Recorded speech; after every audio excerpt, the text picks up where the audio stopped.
कौसल्या सुप्रजा रामपूर्वा सन्ध्या प्रवर्तते उत्तिष्ठनरसाद्भूला कर्तव्यं दैवमाहितम् റേഡിയോ കൂട്ടിട്ട് ഇയാളെ എവിടേക്ക് പോയേ?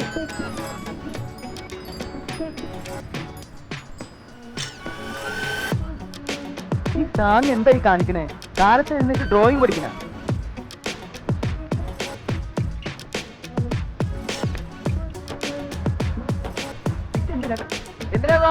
ഓഫ് ഒന്നും ചെയ്തില്ല. ഇത്തിരി ഒച്ച കുറച്ചേ ഉള്ളൂ. ദൈവത്തിനാണെങ്കിലും കിടക്കപ്പുറത്ത് കൊടുക്കണ്ടേ? കാലത്ത് എന്നിട്ട് സുപ്രഭാതം വെക്കണേ? ഉച്ചയായിട്ട് പോരെ? അയ്യോ ചേടാ, മനുഷ്യന് കാലെടുത്ത് കുത്താൻ നിവൃത്തിയില്ലാത്ത വിധത്തിലാണല്ലോ ഈ സ്വാമി ഇവിടെ ഗ്രില്ല് വരച്ച് വെച്ചിരിക്കുന്നത്. എന്ന് വെച്ചാൽ മനുഷ്യൻ നടക്കണ്ടേ? വേണ്ട, ചവിട്ടണ്ട. ഇതല്ല, ഇതിനപ്പുറം ചാടി കടന്നവനാണ് ഈ കെ ജോസ്.